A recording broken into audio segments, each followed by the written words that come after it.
In the fog-choked streets of Victorian London, a man lies dead in a locked room. The word fatum scrawled in crimson ink, a serpent key clutched in his hand. Sherlock Holmes and Dr. Watson unravel a deadly cipher leading to the shadowy order. Of the saffron veil, a stolen sapphire cursed with ruin, and a widow's burning vengeance. From hidden ducks to forged letters, every clue points to betrayal and murder. Can Holmes's genius pierce the veil before the killer strikes again? The game is afoot in the crimson cipher. Chapter 1. A Summons to Lauriston Gardens in the spring of 1888. As the fogs of London clung to the cobblestones like a spectral shroud, I found myself once more ensconced in the singular world of 2-1B Baker Street. My friend and companion, Sherlock Holmes, was a study in contrasts, his lean frame restless one moment, his mind lost in silent reverie the next. His violin, that faithful confidant, lay neglected upon a chair, its strings silent, as if in deference to the ennui that had settled over our lodgings. The air was heavy with the acrid temps of his chemical experiments, a crucible bubbling softly on the deal-topped table, its fumes mingling with the faint aroma of shag tobacco from his pipe. I sat by the fire, my leg aching from the old Jezile. Bullet wounder, memento of Afghanistan, perusing the morning's Times with little enthusiasm. The world outside seemed to drone on in its predictable chaos.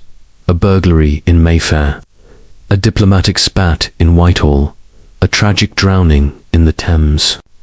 None stirred my interest, nor, I suspected, would they rouse Holmes from his lethargy. His intellect, a finely honed blade, required a whetstone of peculiar sharpness to engage its edge. It was amidst this torpor that a sharp rap at the door broke the stillness, as abrupt and insistent as a gunshot. Mrs. Hudson, our indefatigable landlady, ushered in Inspector Tobias Gregson of Scotland Yard, his fair hair dishevelled, his usually placid features etched with a rare urgency. "Mr. Holmes," he said, his voice clipped, "we're in a devil of a fix. A murder at No. 3 Lauriston Gardens, a queer affair, and I'd wager my badge you'll find it worth your while." Holmes's eyes, which moments before had been dulled by ennui, ignited with that peculiar fire that heralded a challenge. He rose, his movements swift and precise, as if the very air had shifted to accommodate his purpose. "Details, Gregson," he demanded, already reaching for his overcoat. "Spare no particular, however trivial." Gregson hesitated, his fingers twisting the brim of his hat. A man, dead, in an upstairs room. No wounds, no signs of struggle, but a word scrawled in red. Fatum, it says. Latin, I'm told, for fate. The house is abandoned, locked tight. Lestrade's there now, and we're stumped. Holmes's lips curled into a faint smile, the kind that suggested he already glimpsed threads invisible to others. "Fat," he murmured, a theatrical flourish. "Watson, your bag there may be medical insights to glean." I needed no further urging. My medical instincts, dormant of late, stirred at the prospect of a puzzle. With my bag in hand, we followed Gregson into the chill of the London morning, where a hansom cab awaited, its horse stamping impatiently. The journey to Lauriston Gardens was a silent one, save for the clatter of hooves and the creak of the cab springs. Holmes sat with his eyes half closed, his fingers steepled, lost in that inner world where facts and theories danced their intricate waltz. Gregson, sensing his mood, offered no further details, though his restless fidgeting betrayed his unease. I, too, felt the stirrings of anticipation.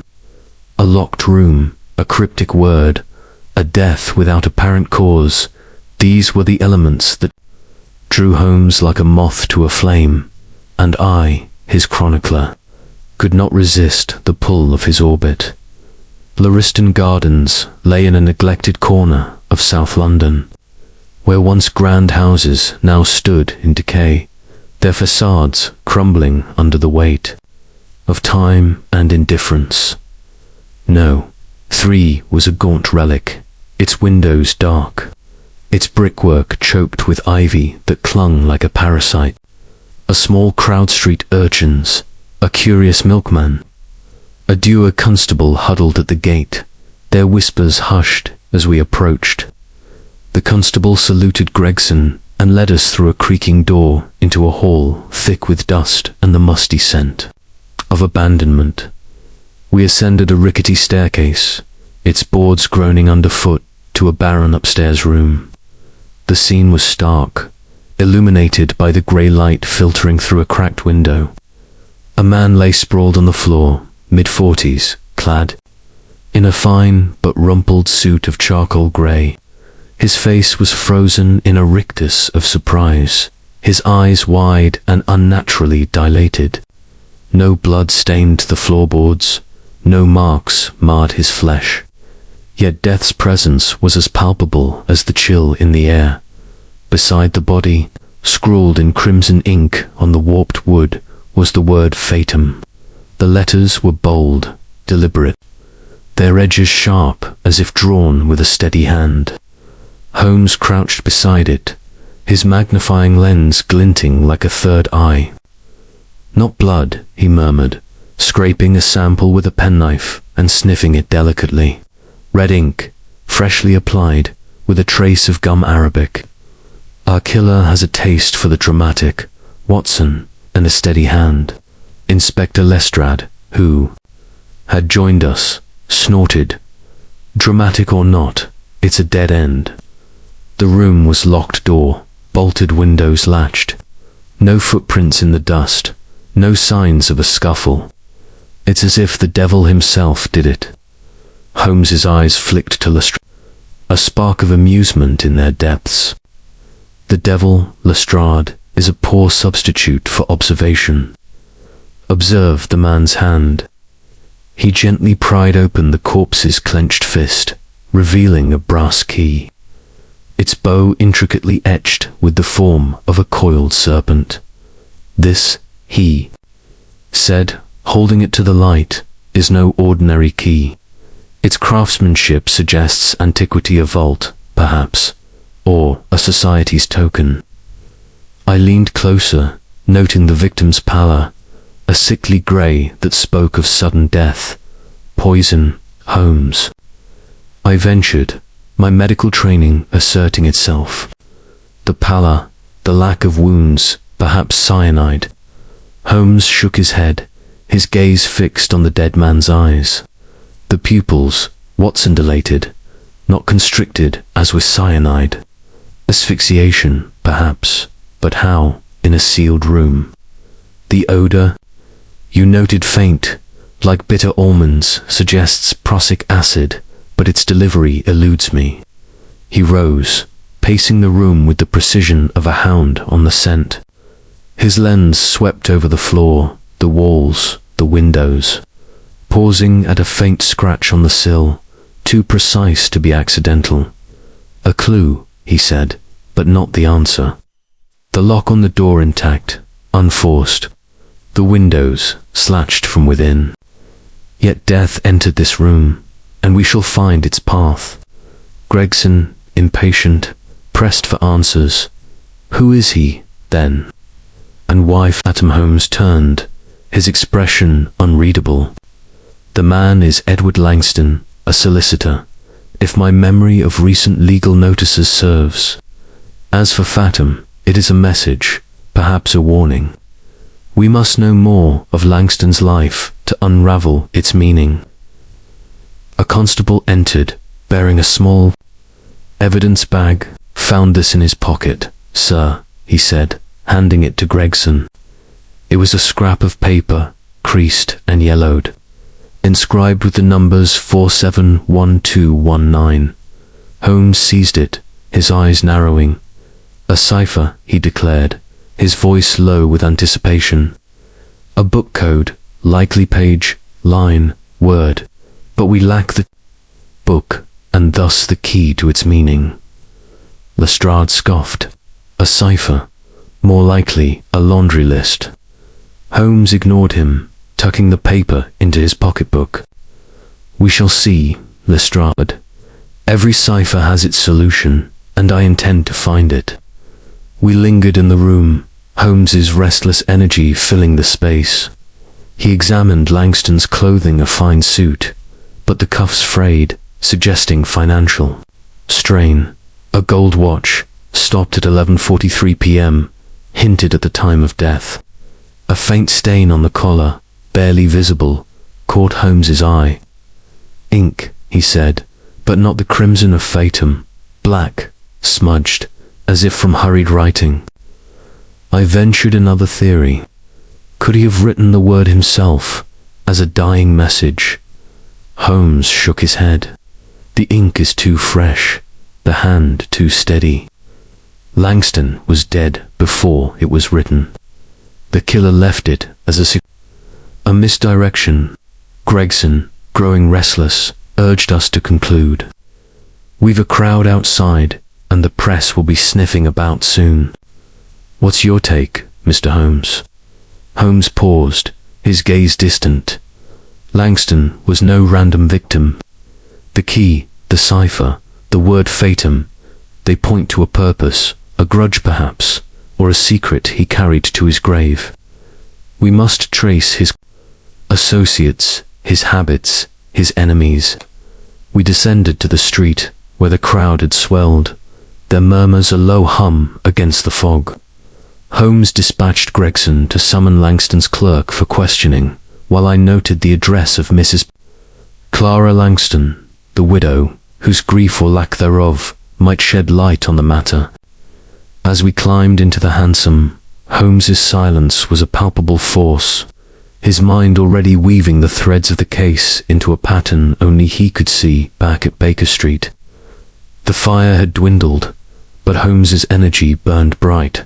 He spread the evidence before him, the key, the cipher, the ink samplage, a fragment of the puzzle. Langston, he said, consulting his index, a vast compendium of London's underbelly, was treasurer for the Order of the Saffron Veil, a defunct antiquarian society, dismissed 3 years ago for suspected embezzlement. The serpent key may be their sigil. I sat, my notebook open, recording his words. A society, could they be involved? Holmes nodded, his pipe sending curls of smoke into the air. The order dealt in alchemical relics, a sapphire among them, said to curse its thieves. Langston's dismissal followed its loss. He sold it, I wager, to cover debts. The cipher, he theorized, pointed to a meeting, perhaps to recover the gem. But who met him, and why kill him? I asked. Holmes's eyes gleamed. That, Watson, is the heart of the matter. The key unlocks a vault, the cipher a rendezvous, and Fatum a motive. We shall start with the widow, and then the Order's remnants. As the clock struck midnight, Holmes leaned back, his face half lit by the fire's glow. This is no ordinary murder, Watson. It is a cipher in crimson, and I shall decode it. I felt the familiar thrill of his resolve, knowing that the game, as he so often called it, was afoot. London. Shadows held their secrets, but Sherlock Holmes was their relentless pursuer, and one, his faithful chronicler, would follow where his genius led. Chapter 2. The Man Without a Past. Morning after our grim discovery at Laurestane Gardens dawned. Grey and sullen, the fog curling through London's streets like a living thing, shrouding the city in a veil of secrets. In our Baker Street lodgings, Sherlock Holmes was a whirlwind of restless energy. His lean frame pacing before the fire, the serpent-etched brass key from Edward Langton's lifeless hand glinting in his fingers. The air was thick with the scent of his pipes, shag tobacco, mingling with the faint chemical temps of his latest experiment, abandoned on the deal-topped table. I sat at the breakfast table, my coffee cooling, my mind tethered to the image of Langton's body, the crimson scrawl of Fathom, and the cipher 4-7, -12, -19 that promised answers yet eluded us. Holmes paused by the window, his sharp eyes scanning the street below, though I knew his thoughts were elsewhere. "The key, Watson," he said, his voice low and vibrant with purpose, "is no mere trinket. It is the pivot of this mystery, a lock waiting to be found, a secret Langton died for." His fingers turned the key, its serpent emblem catching the dim light, a silent challenge to his intellect. Our quiet was shattered by the arrival of Inspectors Gregson and Lestrade, their rivalry a familiar undercurrent to their urgency. Gregson, his fair hair dishevelled, spread a dossier on the table. "Edward Langton, solicitor, 46 of Chelsea," he said. "No criminal record, but his practice was fouling debts piling up." Lestrade, his ferret-like face smug, added, "No known enemies, according to his clerk. But that locked room, no way in or out." "It's unnatural, Mr. Holmes." Holmes's lips twitched, a flicker of amusement at their bafflement. "Unnatural, merely unobserved. The facts, gentlemen." Gregson recounted the scene. The room at No. 3 Lauriston Gardens was sealed, door bolted, windows latched, no footprints in the dust, no signs of struggle. Langton's dilated pupils and grey pallor suggested an unnatural death, yet the means remained elusive. The cipher, scrawled on a yellowed scrap, defied decoding, and Fathom stood as a taunting enigma. I ventured a medical hypothesis. The pallor, the faint almond-like odor-prussic acid, perhaps a poison gas. Holmes nodded, his gaze sharpening. "Possible, Watson, but the delivery method is the crux. No vial, no syringe, no residue in the mouth. If gas, it entered that room by some devilish ingenuity." Lestrade scoffed, but Holmes ignored him, turning to Gregson. The clerk summoned him. "And Mrs. Langton? Her role may be more than widow." Arthur Perkins, Langton's clerk, arrived. Soon after, a thin youth with trembling hands and slipping spectacles. Under Holmes's piercing scrutiny, he stammered, "Mr. Langton was private, sir. Worked late, seemed agitated. Lately letters, meetings at odd hours. Mentioned a debt, but wouldn't say to whom." Holmes leaned forward. "Letters. Describe." "Them," Perkins flushed. "Most were burned, but one had a sealer serpent, like that key." Holmes's eyes gleamed, and his office. "Any notable books?" Perkins hesitated. "A locked volume, De Mysteries Chemicis." He called it valuable. Holmes dismissed Perkins, his mind racing. "The book, what's in the cipher's key? Page, line, word 4, -7, -12, -19.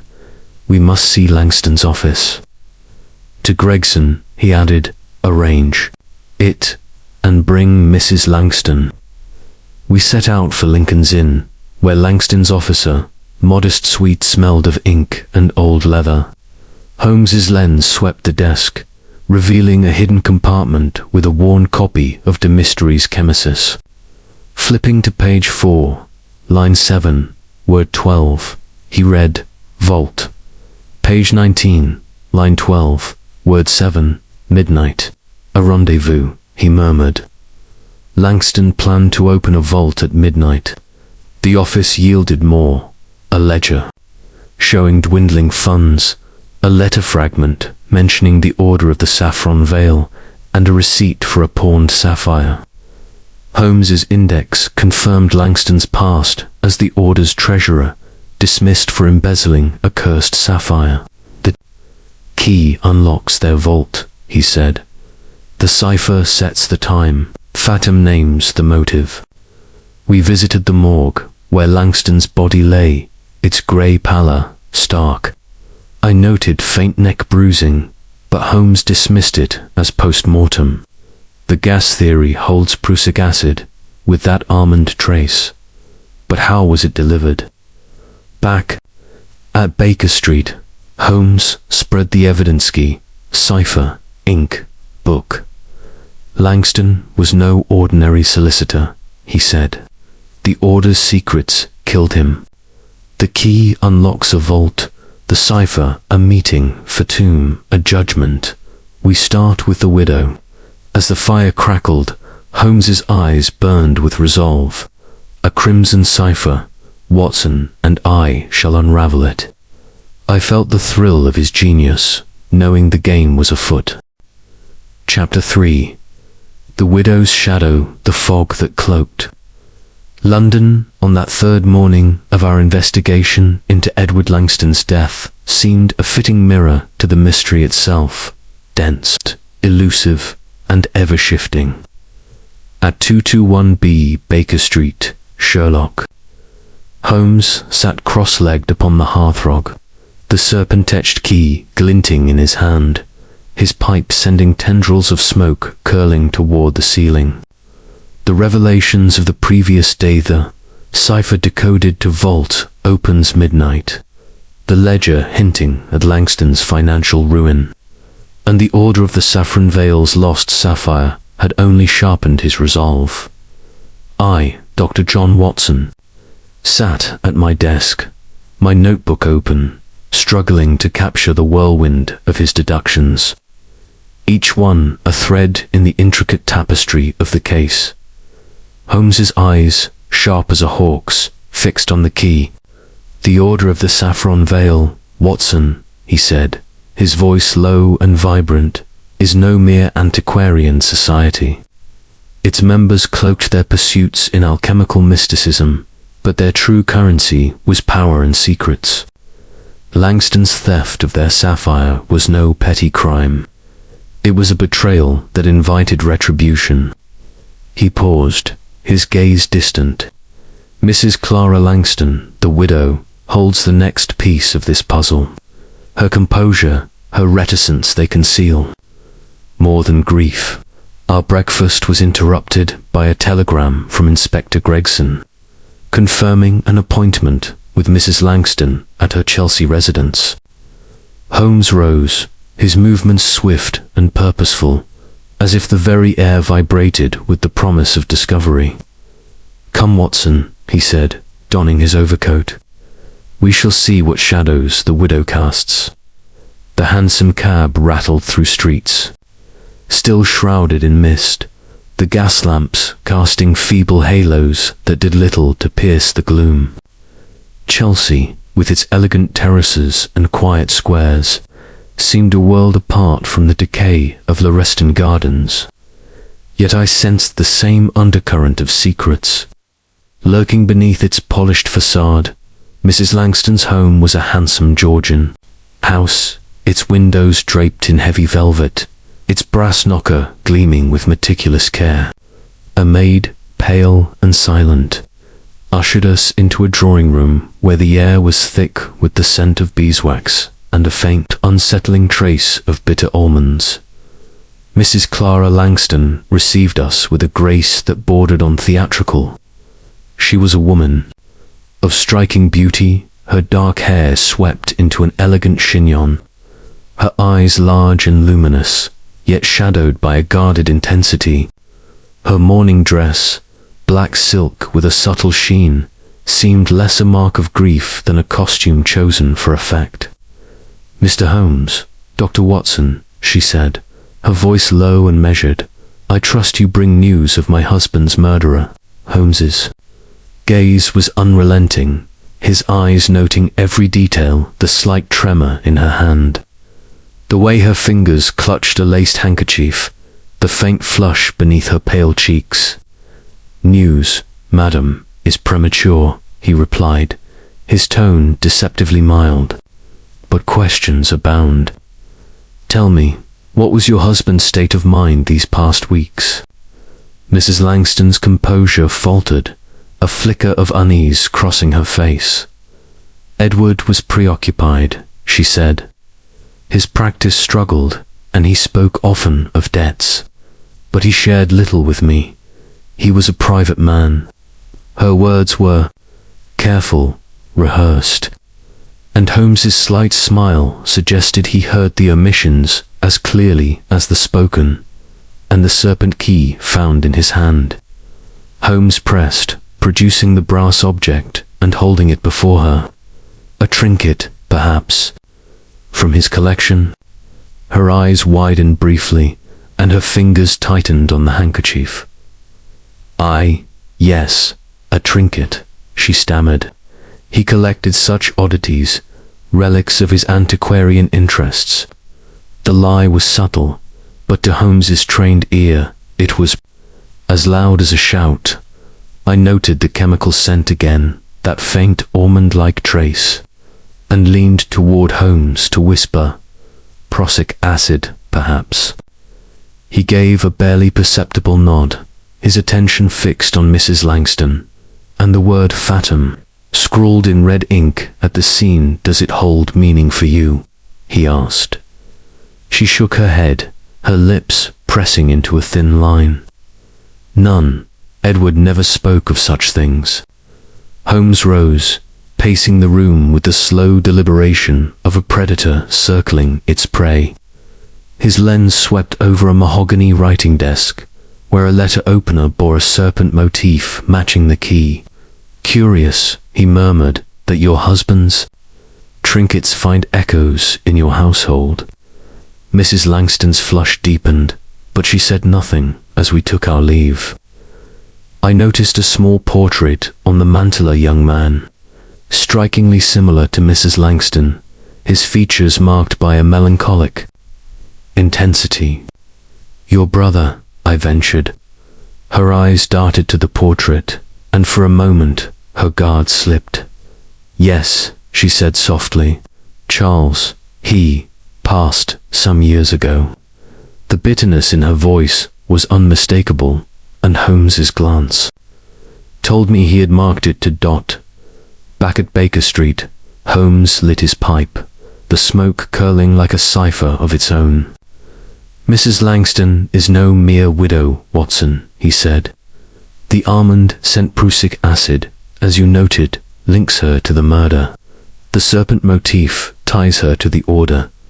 And her brother, Charles's death, is a thread we must follow." He consulted his index, a labyrinth of notes on London's hidden corners. "Charles Grayson, ruined financier, died 3 years ago. Suicide, they claimed, after a scandal tied to Langston's embezzlement from the order. Mrs. Langston's grief is not for her husband, but for her brother." I was astonished. "You think she killed Langston for revenge?" Holmes nodded. "Or conspired in it. The key, the cipher, fatum, they point to a vendetta, cloaked in the order's mysticism. But the locked room, how was the gas delivered? That is the genius we must unravel." Holmes dispatched a telegram to Gregson, requesting records of Charles Grayson's death and any surviving members of the order. Meanwhile, he turned to the ciphers book, the Mysteries Chemesis, its pages brittle with age. The message, "Vault. Opens midnight."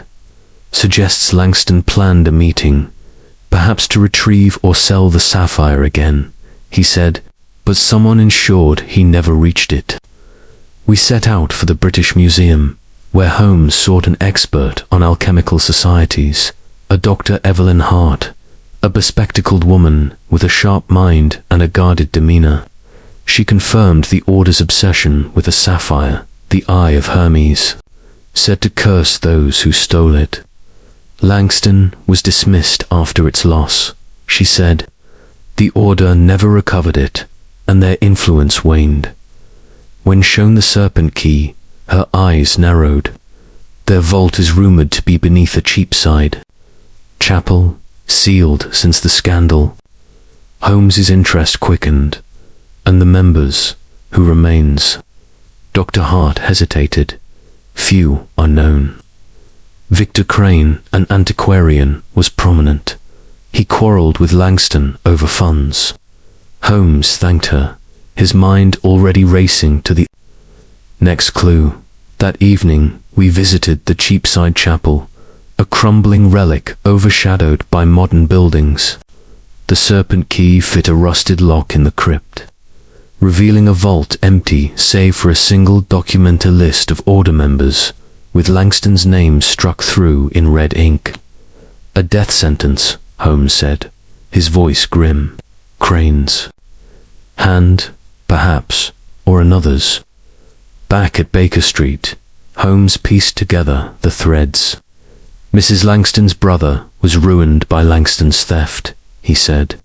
She joined the Order, perhaps to infiltrate it, and learned of the sapphires. Curse. The prussic acid links her to the murder, but Crane's role is unclear. The vault's emptiness suggests the sapphire is still at large, a motive for murder. As the clock struck midnight, Holmes leaned back, his pipe glowing. The widow's shadow grows longer, Watson. Tomorrow, we confront Crane. The crimson cipher tightens its grip, but we shall break it. I felt the familiar thrill of his resolve, knowing the game was far from over. Chapter 4. The Serpent's Trail, the fourth day of our investigation into Edward. Langston's murder dawned with a chill that seemed to seep from the very stones of London, as if the city itself guarded the secrets we sought. At 2-1B Baker Street, Sherlock Holmes was a figure of relentless purpose, his lean form bent over a cluttered table strewn with the relics of our case, the serpent-etched brass key, the ciphered scrap reading vault opens midnight, the empty vial of prussic acid, and the cryptic list of Order members found in the Cheapside vault, with Langston's name struck through in red ink. The fire crackled fitfully, casting shadows that danced across the room, mirroring the elusive nature of the mystery before us. I, Dr. John Watson, sat by the window, my notebook open, struggling to capture the whirlwind of Holmes's deductions. The revelations of the previous day, Mrs. Clara Langston's guarded demeanour, the almond-like scent of prussic acid in her drawing room, and the tragic link to her brother Charles Grayson's ruin had deepened the enigma. Holmes's eyes, sharp and unyielding, fixed on the list of names.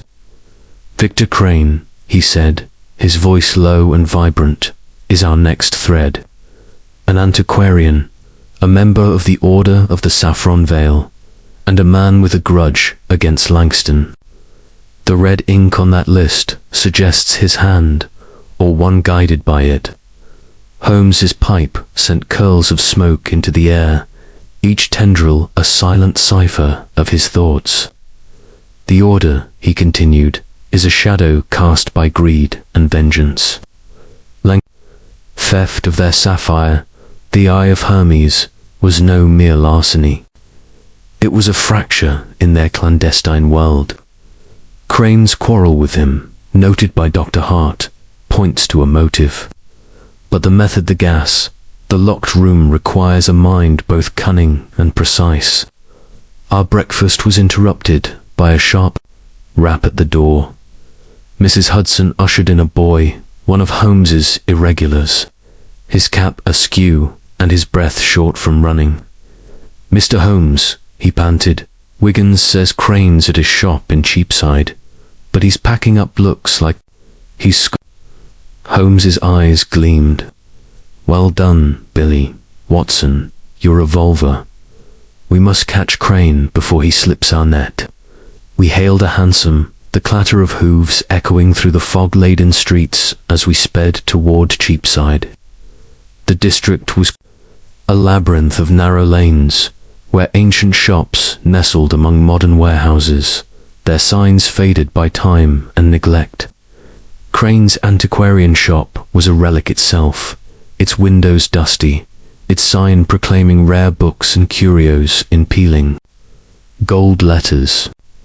The door was ajar, and within, we heard the rustle of papers and the clink of glass. Holmes entered without hesitation, his presence commanding the dim space.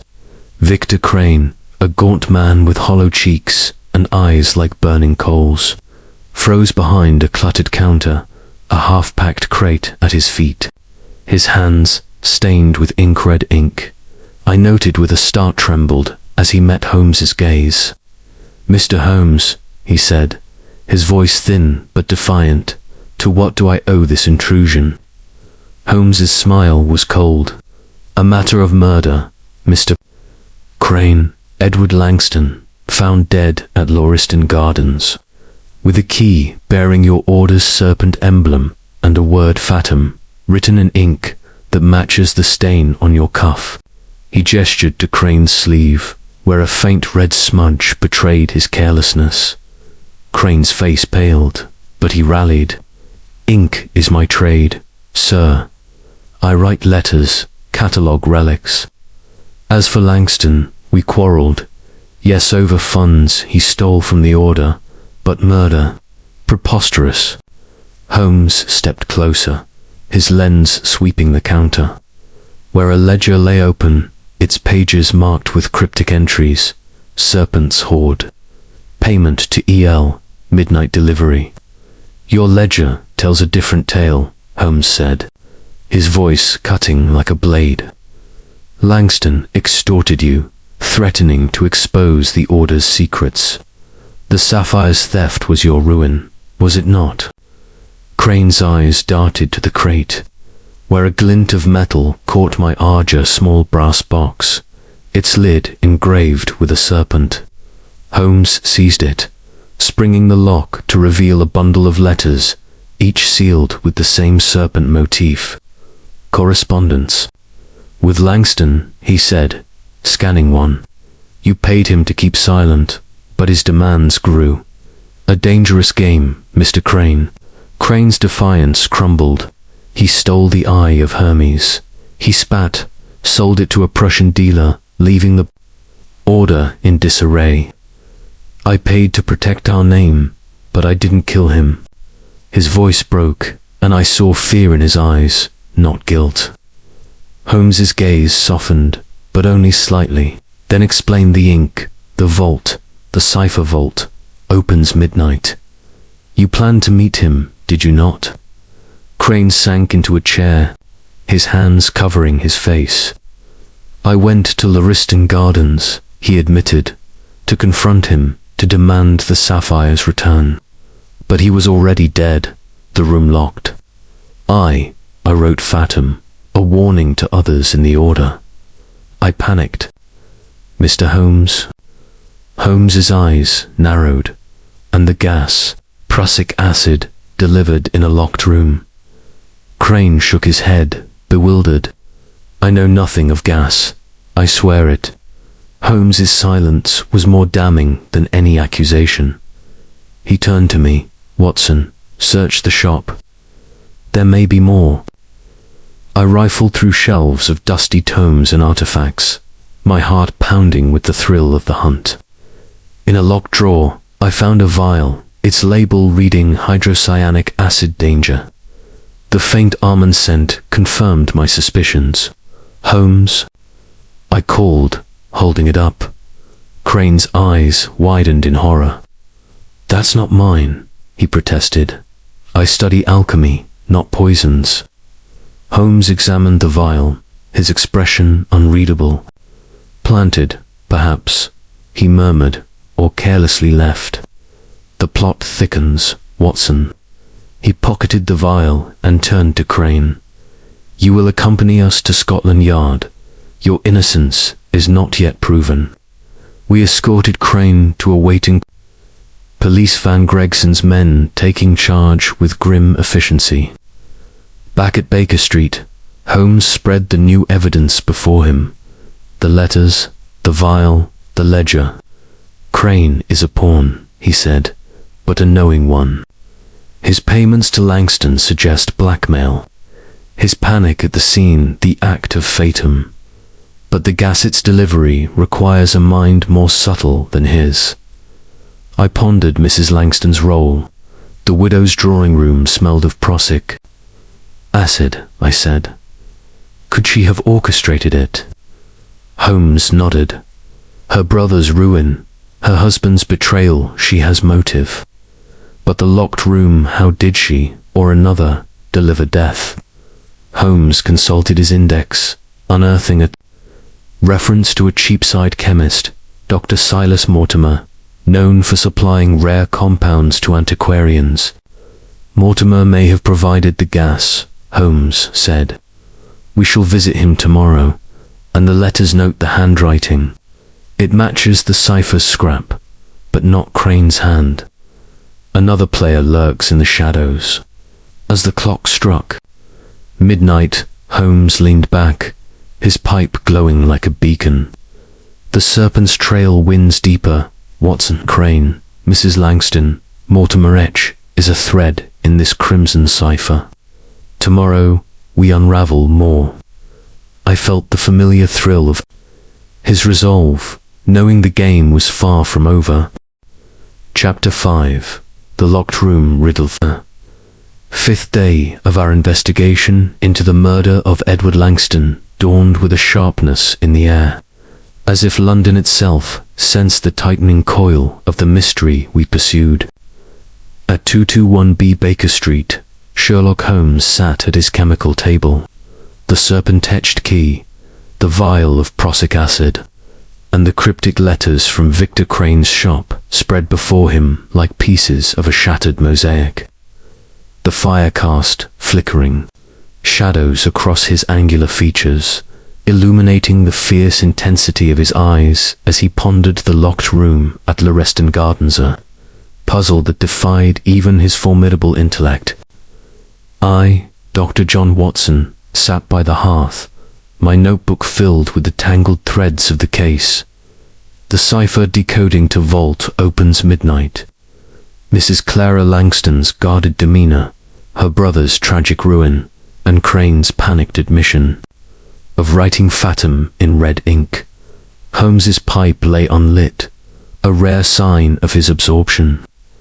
The locked room, Watson, he said, his voice a low murmur, is the heart of this enigma. Prussic acid hydrocyanic gas killed Langston, as your medical acumen suggested. But how was it delivered in a sealed chamber, with no trace of vial or apparatus? The answer lies in the room itself. He rose, his movements swift and precise, as if the very act of motion could unravel the knot. We returned to Laureston. Gardens, the walls, the floor, the air they hold, the secret. I gathered my coat and revolver, the familiar thrill of the chase quickening my pulse. The hansom cab rattled through streets, still cloaked in a lingering fog, the gas lamps casting ghostly halos that seemed to mock our quest for clarity. Laureston Gardens loomed as before, its decayed facade a silent sentinel of death. The constable at the gate saluted, his face pale with the memory of the grim scene within. We ascended the creaking staircase to the barren upstairs room, where Langston's body had lain, the word fatum still vivid in my mind, though the crimson ink had been scrubbed clean by Scotland Yard's overzealous cleaners. Holmes moved, with the precision of a bloodhound, his magnifying lens sweeping over every surface. The room was stark peeling wallpaper, warped floorboards, a single cracked window latched from within. The door's bolt, heavy and rusted, showed no signs of tampering, no footprints, no forced entry, I remarked, echoing Gregson's report. Holmes's eyes gleamed. Precisely, Watson. The absence of evidence is itself evidence. The killer entered, and left without disturbing the dust towel. He crouched by the window, his lens tracing the faint scratch noted on our first visit. "Too precise for accident," he murmured, pressing the sill. A faint click sounded, and a panel in the wall slid open, revealing a narrow duct, barely wide enough for a man's arm. "Here," Holmes said, his voice alive with discovery, "is the path of death." Hydrocyanic gas, piped through this duct, filled the room as Langston worked. The killer sealed it after, leaving the room locked. I marveled at the ingenuity. But the mechanism, how was the gas released? Holmes traced the duct's interior, his fingers brushing a residue that smelled faintly of almonds. "A simple device," he said, "a vial or canister, triggered remotely perhaps, a string or wire pulled from outside. The gas dispersed, the device withdrawn, the panel closed." He demonstrated with a thin probe, revealing a spring-loaded catch that sealed the duct seamlessly. The killer was outside, Watson, yet delivered death within. We descended to the house's cellar, where the duct emerged into a damp, cobwebbed space. Holmes's lens revealed scuff marks in the dirt, as if a heavy object had been dragged. "The apparatus was here," he said, "removed after the deed. But the residue confirms prussic acid." I shuddered at the cold calculation of it. "A devilish mind," I said. Holmes nodded, "and one familiar with Langston's habits, his late-night work in that room." Back at Baker Street, Holmes sent for Dr. Silas Mortimer, the Cheapside chemist linked to the Order of the Saffron. Vale, Mortimer arrived, a wiry man with ink-stained fingers and a nervous tic, his eyes darting like a cornered animal's. "I supply compounds for antiquarians," he said, his voice high and strained. "Alchemical studies, nothing more." Holmes produced the vial from Crane's shop, and this, hydrocyanic acid, found in Victor Crane's possession. Mortimer paled. I sold it to him, yes, for experiments, but murder, I swear. I had no part." Holmes's gaze was unrelenting. "You knew Langston, did you not?" "Through the order," Mortimer nodded reluctantly. "He consulted me on alchemical texts years ago. After his dismissal, he came to me, desperate, asking for substances. I refused." His hands trembled, and I sensed half-truths in his words. Holmes pressed further. "And Mrs. Langston? Did she seek your expertise?" Mortimer's eyes widened. "She visited once, asking about gases for pest control. I thought nothing of it." Holmes dismissed him, but his expression was grim. "Mortimer lies, Watson, or conceals. The gas came from him, willingly or not. Mrs. Langston's inquiry is no coincidence." He turned to the letters from Crane's shop, their serpent seals unbroken. Breaking one open, he read aloud, "Meet at midnight, or the order's secrets are forfeit." The handwriting matched the cipher's scrap, but not Crane's or Mrs. Langston's. "A third player," Holmes said, "or a clever forgery."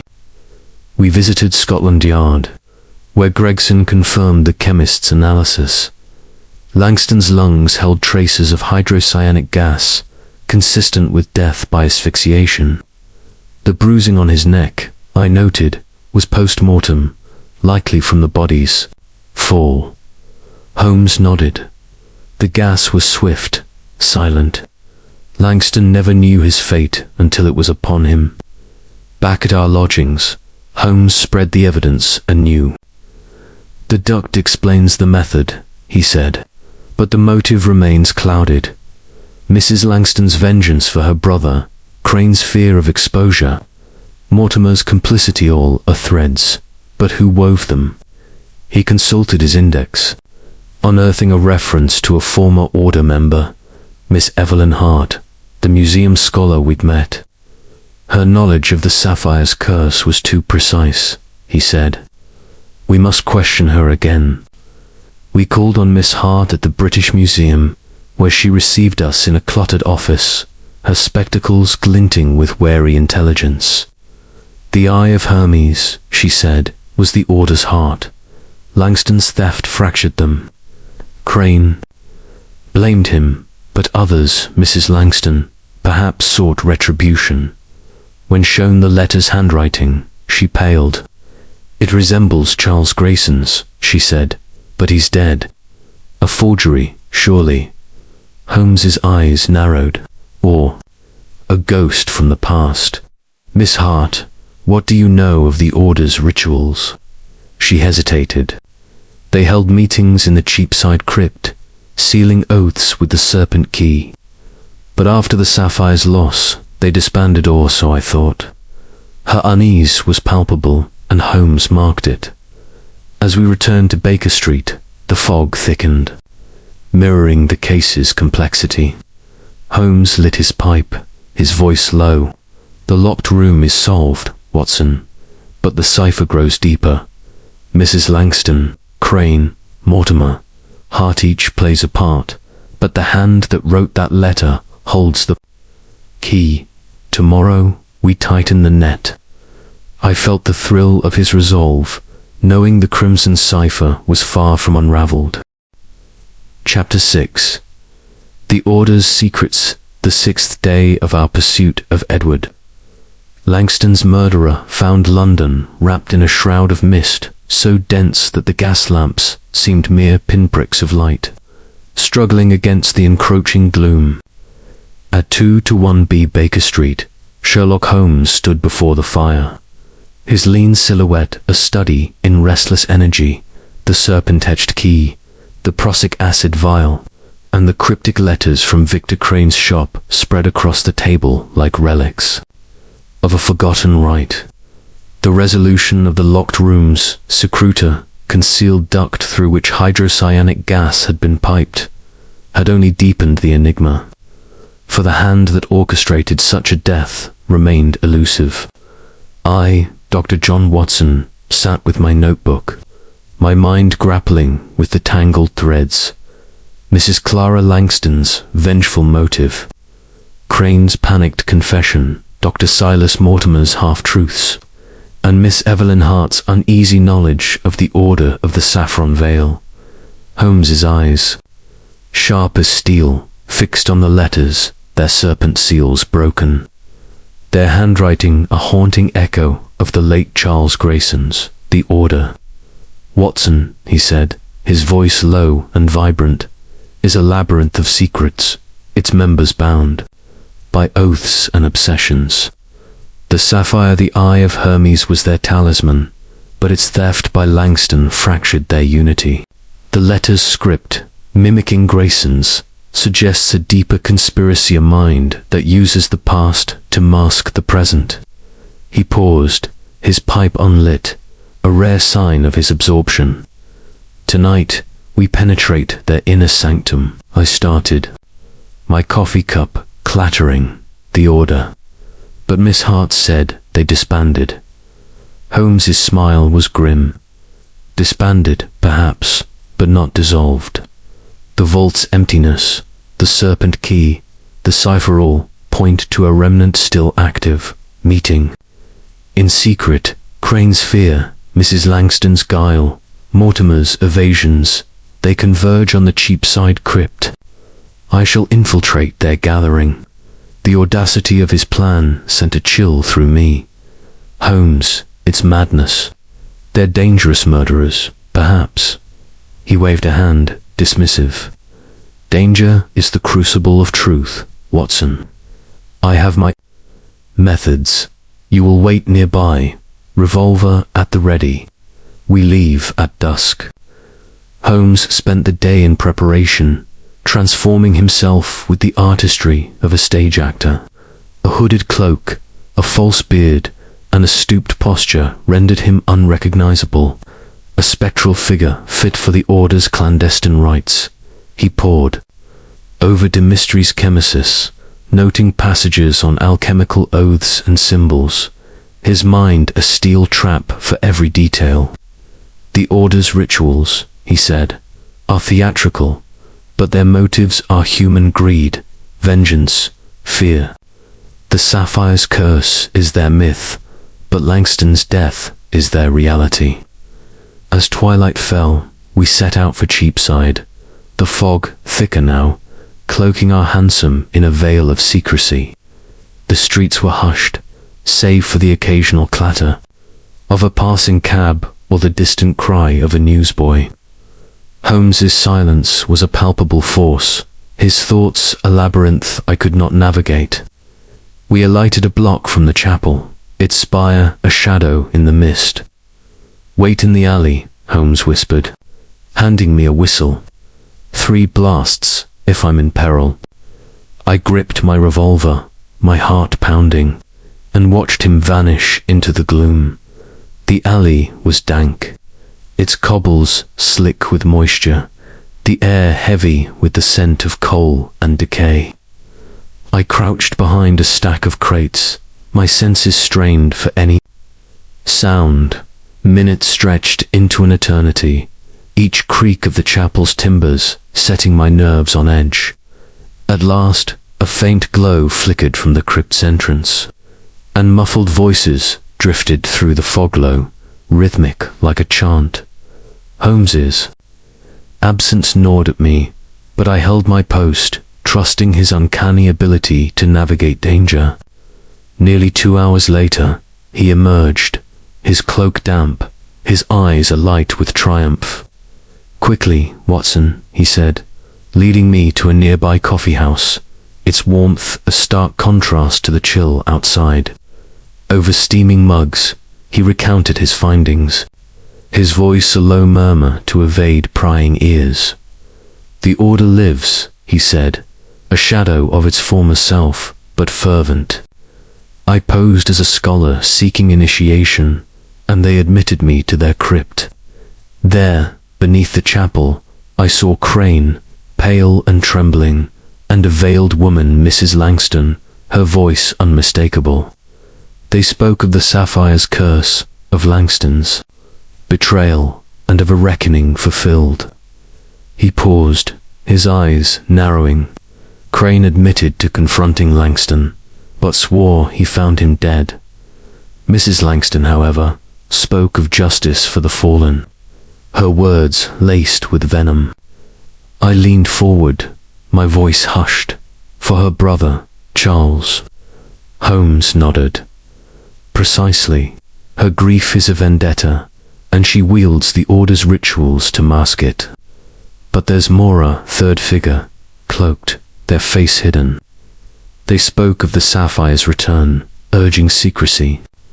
The handwriting on the letters, Watson, it's theirs, not Grayson's, a forgery to sow confusion." He produced a small object from his Paquita silver medallion, etched with a serpent coiled around a sapphire, taken from the crypt. He said, "A token of their oath. Its craftsmanship matches the key." I marveled at his daring, and the gas. Did they mention it? Holmes's expression darkened. Not directly, but Mrs. Langston alluded to a silent judgment. She knew Langston's habits, his late nights in that room. The duct was her design, I wager, with Mortimer's aid. We returned to Baker Street, where Holmes examined the medallion under his lens, confirming its age and origin. "The Order's relics are potent symbols," he said, "but their power is in belief. Mrs. Langston used it to justify murder." He turned to the letters, comparing their script to a sample from Charles Grayson's records, obtained via Gregson. "The forgery is meticulous," he said, "but the ink's composition traces of gum Arabic matches the Fatum scrawl. Our third figure is the key." Holmes sent for Dr. Mortimer, who arrived, his nervous tic more pronounced. "The medallion," Holmes said, holding it up. "You crafted it, did you not?" Mortimer stammered. I supplied materials for the order, yes, but I swear I knew nothing of murder. Holmes's gaze was unrelenting. And the prussic acid, you sold it to Crane and to Mrs. Langston. Mortimer's face crumpled. She asked for, it said it was for vermin. I suspected nothing. Holmes dismissed him, but his eyes burned with resolve. Mortimer is a tool, Watson, not the hand. Mrs. Langston orchestrated the gas, Crane wrote the warning. But the cloaked figure, they hold the sapphire's fate. He consulted his index, unearthing a reference to a retired order member. Sir Henry Blackwood, a reclusive scholar with ties to Prussian dealers. The sapphire's buyer, Holmes said. We must find him. As the clock struck midnight, Holmes leaned back, his pipe glowing. The order's secrets unravel, Watson. Mrs. Langston, Crane, the cloaked figure, each plays a part in this crimson cipher. Tomorrow, we pursue Blackwood. The trail grows hot. I felt the thrill of his genius, knowing the game was far from over. Chapter 7. The Confrontation. The 7th day of our investigation into the murder of Edward Langston dawned with a clarity that belied the tangled web we sought to unravel. London's fog had lifted, revealing a sky of cold, unyielding grey, as if the city itself braced for the revelations to come.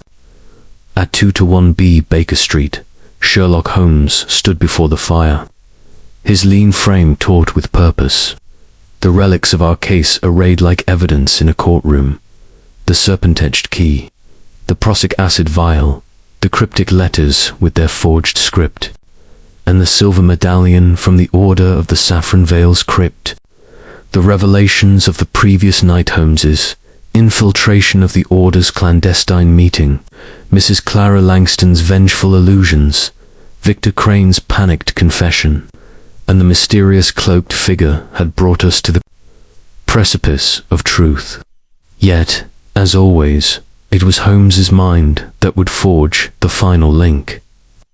I, Dr. John Watson, sat with my notebook, my pen struggling to capture the whirlwind of his deductions. The locked room's secretor, duct delivering. Hydrocyanic gas had been solved, but the orchestrator of Langston's death remained a shadow. Mrs. Langston's motive is clear, Holmes said, his voice low and resonant. Vengeance for her brother, Charles Grayson's ruin. Crane's role-writing fatum to warn the Order is secondary. Mortimer supplied the means, knowingly, or not, but the cloaked figure, Watson, their forged letters, mimicking Grayson's hand, suggest a deeper design. Sir Henry Blackwood, the sapphire's buyer, is our missing piece. Holmes's plan was audacious, as ever. We shall gather them all, he said. Mrs. Langston, Crane, Mortimer, and Blackwood, at Lauriston Gardens. A confrontation will force the truth from their lips. I protested, my military instincts bristling. Holmes, it's dangerous a murderer among them. His smile was grim. Danger, Watson, is the crucible of clarity. I have sent for Gregson and Lestrade. Their presence will ensure order. The preparations consumed the morning. Holmes dispatched telegrams, his instructions precise. Gregson was to summon Mrs. Langston and Mortimer. Lestrade to locate Blackwood, whose reclusive habits made him elusive.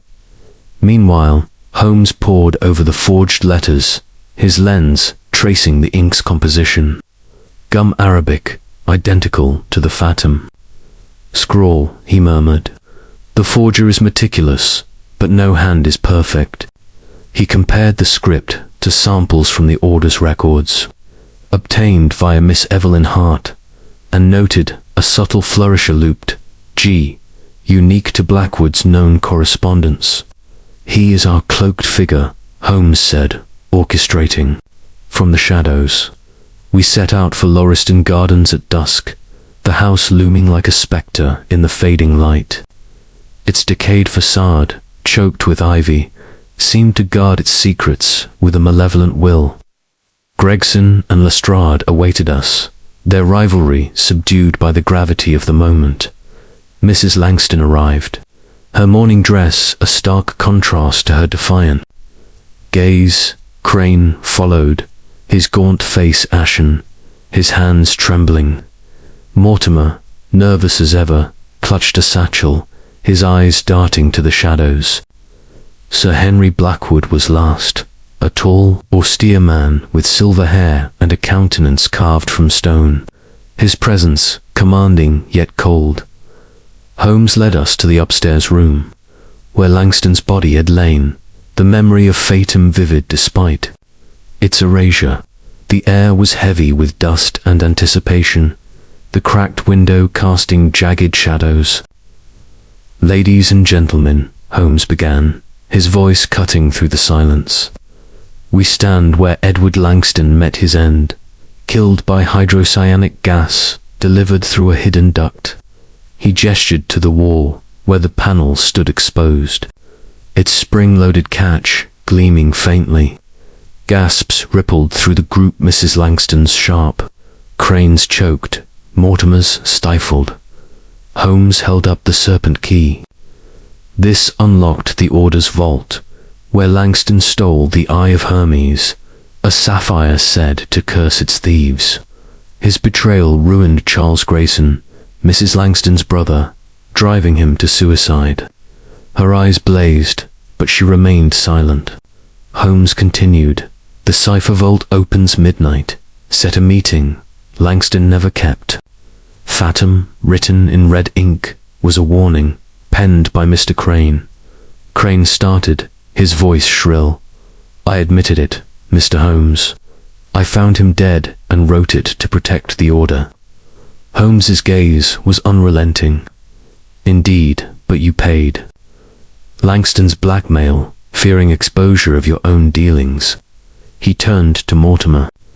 "You supplied the prussic acid, claiming ignorance. Yet Mrs. Langston sought your expertise for pest control." Mrs. Langston's composure cracked. "You accuse me without proof," she spat. Holmes produced the medallion, its serpent and sapphire glinting.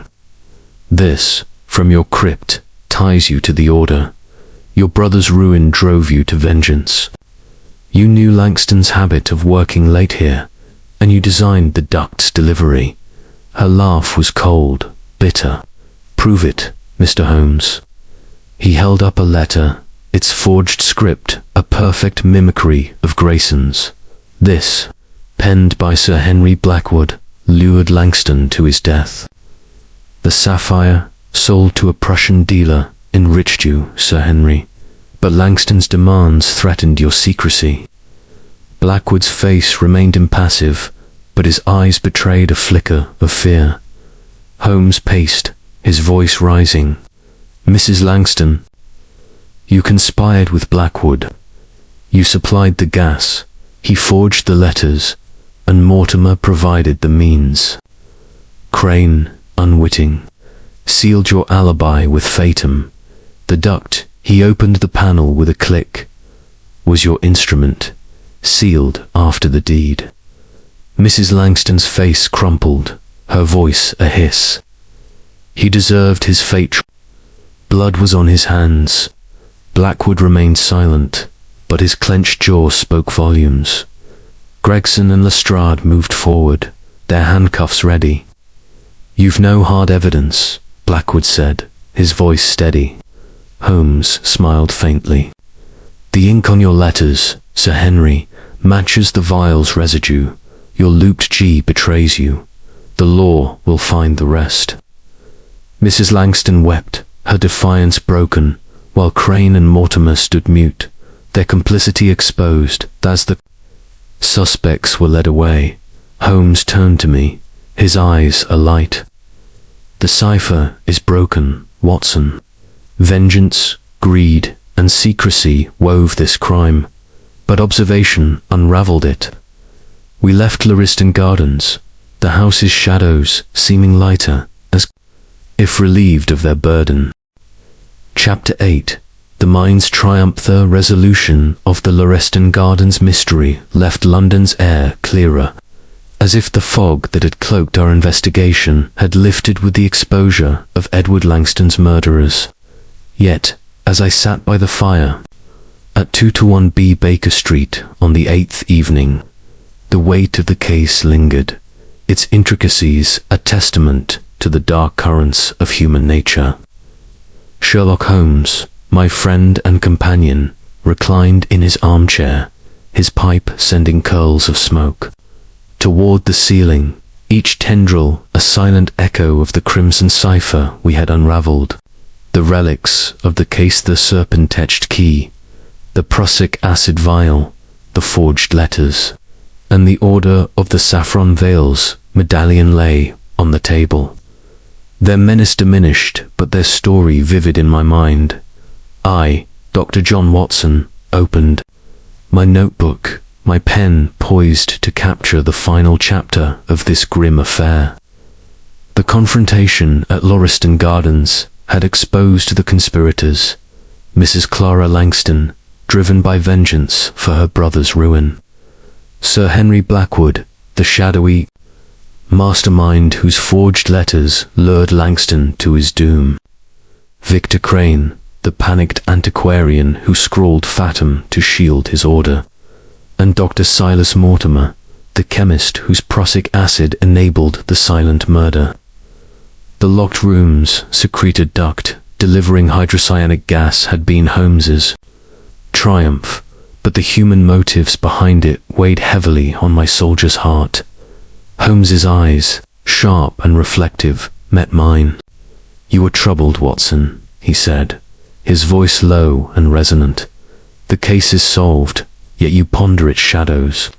I nodded, setting down my pen. The crime was monstrous. Holmes' vengeance, greed, betrayal, Mrs. Langston's grief for her brother, Charles Grayson, drove her to murder, yet I cannot wholly condemn her. And Blackwood, his cold calculation chills me. Holmes's smile was faint, almost wistful. Human nature, Watson, is a tapestry of light and dark. Mrs. Langston's love for her brother twisted into vengeance. Blackwood's ambition cloaked itself in secrecy. Crane's fear and Mortimer's weakness completed the weave. Yet it is not our task to judge, but to observe. I pressed him, as I often did, to unravel his deductions. "The key, Watson," he began, lifting the serpent-etched brass, "unlocked the mote of Langston's theft of the Eye of Hermes, the Order's sapphire, which ruined Charles Grayson and fractured their society. The cipher vault opens. Midnight set the time and place, a rendezvous Langston never kept. Fathom scrawled by Crane was a warning to the Order, but it masked the true hand Blackwood's." He leaned forward, his pipe glowing. The letters, forged in Grayson's script, were Blackwood's lure, drawing Langston to Lauriston Gardens. Mrs. Langston, consumed by her brother's memory, designed the duck's delivery, knowing Langston's habit of late-night work. Mortimer supplied the gas, perhaps unwittingly, while Crane's panic sealed their alibi.